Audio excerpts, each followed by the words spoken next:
Bismillahirrahmanirrahim. Assalamualaikum warahmatullahi wabarakatuh. Alhamdulillahirabbil alamin. Allahumma shalli wa sallim wa barik ala sayyidina Muhammad wa ala ali sayyidina Muhammad. Subhanaka la ilma lana illa ma 'allamtana innaka antal alimul hakim. Allahumma rzuqna ilman nafi'a warzuqna fahman wasi'a walhiqna bis salihin.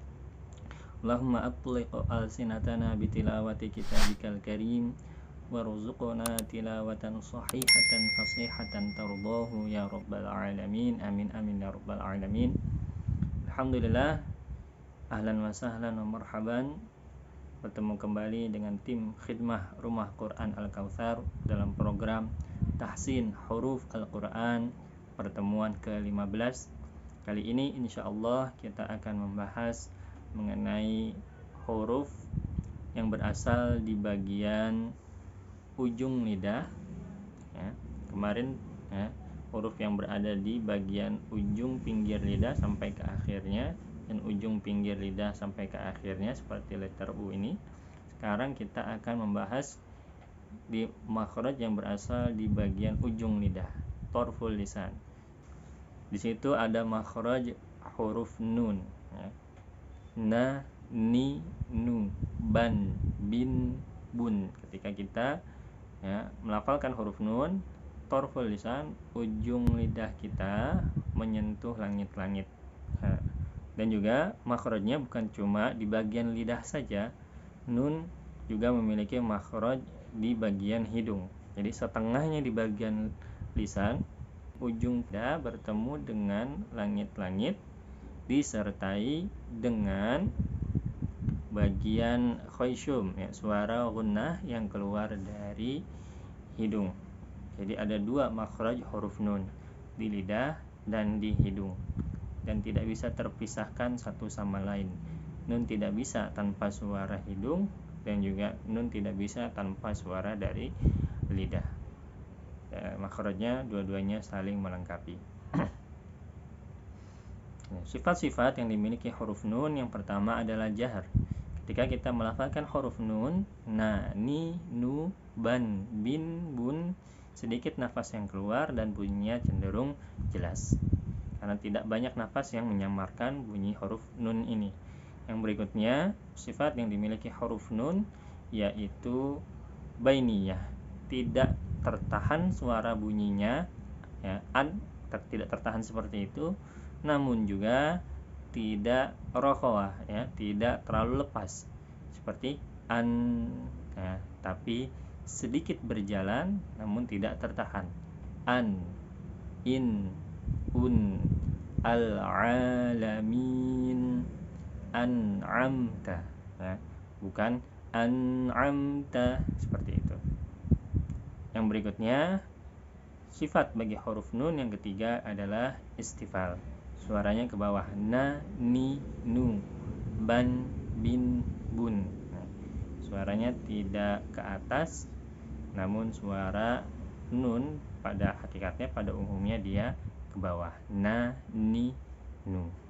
Nah, kecuali nanti dia berada dalam keadaan nun yang bertemu dengan huruf ikhfa, dan setelahnya huruf ikhfa yang tebal seperti qaf misalkan, maka ketika nun bertemu dengan huruf qaf, maka nunnya menjadi tebal, miuqo, karena setelahnya huruf yang tebal. Kalau setelahnya huruf yang tipis, nun kembali tipis, misalkan minkum dan lain sebagainya. Berikutnya, sifat yang dimiliki huruf nun yaitu infitah. Ketika kita melafalkan huruf nun, suaranya terbuka, tidak tertutup ataupun terkurung ataupun sebagian besar lidahnya menempel ke langit-langit, tapi hanya sebagian kecil lidah saja yang menempel ke langit-langit. Na, ni, nu, bukan no, nu, nu. Sifat yang dimiliki nun juga yaitu gunnah. Gunnah adalah suara indah yang berasal dari hidung ya, yang memiliki deringan. Yang ini yang membuat suara nun ya, menjadi huruf nun ya, karena nun dalam kondisi apapun ya, pada hakikatnya dia tidak terlepas dari gunnah, dari suara ini. Tanpa sifat gunnah bagi huruf nun ya, nun tidak menjadi huruf nun. Nah, tidak bisa nun menjadi bunyi yang sempurna kalau tidak ada suara gunnah dari hidung. Ya, karena nun memiliki dua makhraj, lidah dan hidung, ketika bertemu dengan huruf hijaiyah, nun juga menjadi spesial. Bukan hanya memiliki dua hukum sebagaimana huruf-huruf yang lainnya pada umumnya. Ya, izhar paling banyak dan idgham. Tapi nun memiliki 4 hukum. Di samping izhar dan idgham, dia juga ada yang dibaca ikhfa dan juga ada yang dibaca dengan iqlab. Dan berikutnya, nun memiliki gunnah. Nah, gunnah ini dalam kondisi-kondisi yang berbeda, dia juga memiliki level ketahanan atau kandungan gunnah yang berbeda-beda. Ada 4 level gunnah ya, yang dimiliki huruf nun. Yang pertama gunnah akmal, gunnah yang paling sempurna. Ketika ditahan pun harus dibaca dengan paling sempurna. Ketika nun ini bertemu dengan huruf-huruf yang idgham, khususnya idgham bi gunnah. Nun bertemu ya, nun, mim dan waw. Faman ya'mal min wali mim marqadina min nakhil. Itu gunnah akmal, gunnah yang paling sempurna, ditahan, yang paling panjang dan paling lama. Berikutnya ya, level gunnah yang kedua adalah gunnah kamilah, gunnah yang sempurna. Apabila nun bertemu dengan huruf yang ikhfa atau yang iqlab, maka dihukumi nun ini ya kondisi gunnah kamilah, gunnahnya yang sempurna. Panjangnya hampir sama dengan gunnah akmal, cuma sedikit lebih pendek. Min qabli ya.